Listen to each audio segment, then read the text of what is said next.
Добрый вечер, дорогие телезрители! В эфире снова программа News on Air. Я Мария Кардашевская. Давайте начнем.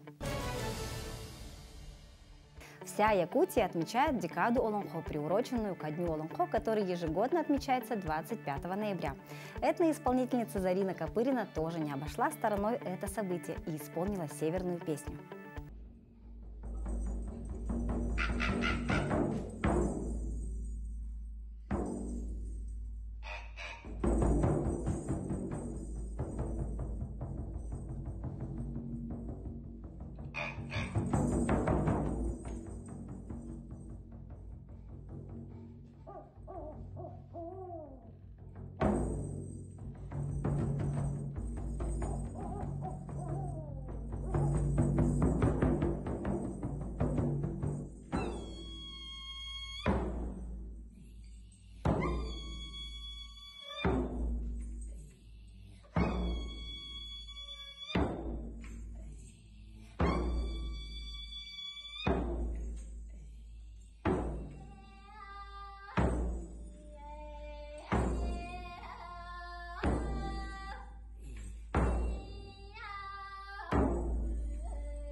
В Якутии машинами, стоящими под портативным гаражом, уже давно никого не удивишь. А вот такого у нас еще не было. Смотрите сами.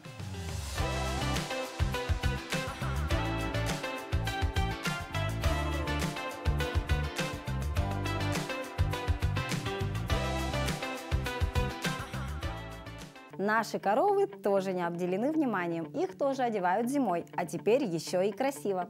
Так, в Якутии провели фотоконкурс на звание самой красивой коровы. Победительницей стала молодая телочка Мичия из села Чиамайка, которая обошла в голосовании 24 соперника и получила приз 40-литровый бидон для молока. В Национальном центре медицины торжественно поздравили новоиспеченных мамочек, которые родили детей в День матери. Мамам вручили сертификаты и подарки. Лилия Уваровская расскажет подробнее. В честь знаменательного праздника в отделении новорожденных Национального медицинского центра поздравили мам, родивших малышей в День матери. В этом году, 27 ноября, в медцентре на свет появились 2 девочки и 4 мальчика. Малыши родились самые разные по росту и весу. Среди них и первые, и вторые дети в семье. Екатерина Мардискина из Намского Луса стала 4-жды мамой. Вчера я родила единственную дочку, а так у меня 3 сына с мужем. У меня роды должны были состояться 1 декабря, но так получилось, что она решила родиться раньше. День матери. Придавая особый смысл столетию республики и году матери, в республике утвержден проект «Дети столетия», инициированный главой региона Айценом Николаевым.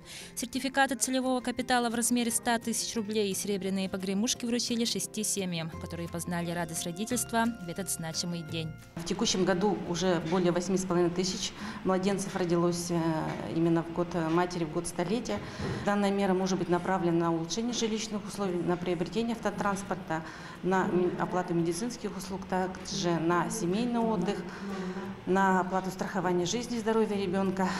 И вот таким образом мы сегодня чествовали мамочек, которые родили деток. На сегодняшний день перинатальный центр Республиканской больницы номер 1 использует все ресурсы многопрофильной больницы. Центр является основным координатором трехуровневой системы родовспоможения республики.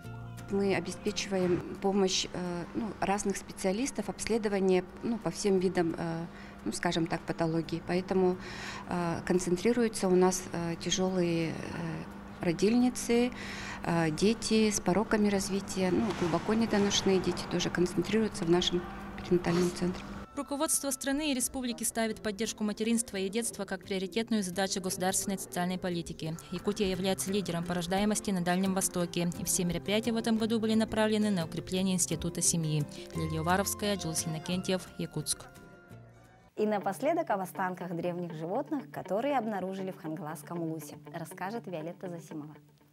Утром 12 ноября экскаваторщик хангаласского филиала «Рикавтодор» Сергей Федоров находился в карьере возле речки Сособыт в Верхнем Бестяхе, где на рабочей технике разрабатывал породу, как вдруг из-под грунта выглянули кости.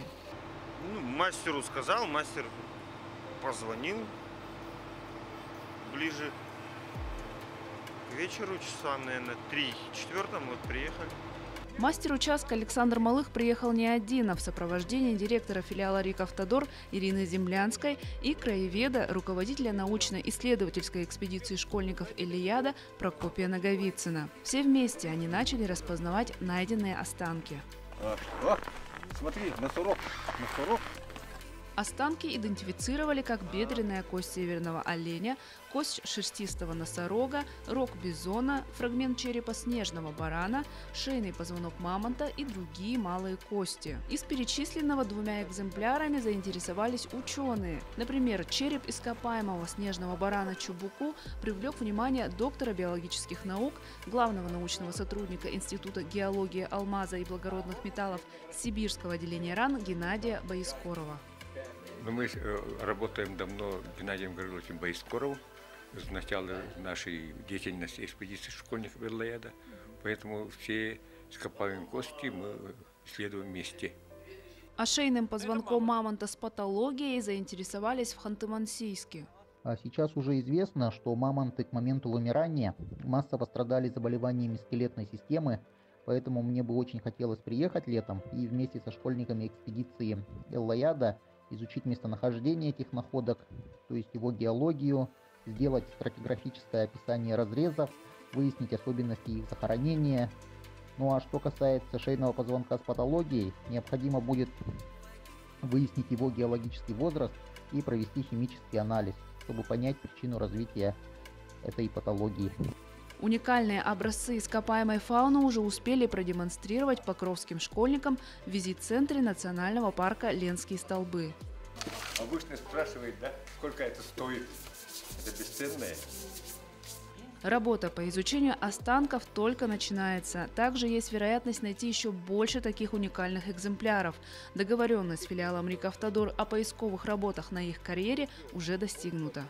И они любезно нам сказали, что они это место оставят, потому что карьер большой и у них достаточно места, чтобы добывать камень. И мы были, конечно, рады, и вот Константина Продяхина мы ждем летом. Стоит отметить, что на этом самом карьере ранее уже удавалось найти останки ископаемых животных. Например, в 2020 году здесь были обнаружены фрагменты костей мамонта, бизона, шерстистого носорога и ленской лошади. Скопление костей разных животных объясняется тем, что их могло принести течением древней реки. Виолетта Засимова, Федор Тарасов, Александр Ярков, Хангаласский улус. И на этом у нас пока все, а я прощаюсь с вами до завтра. Увидимся в эфире.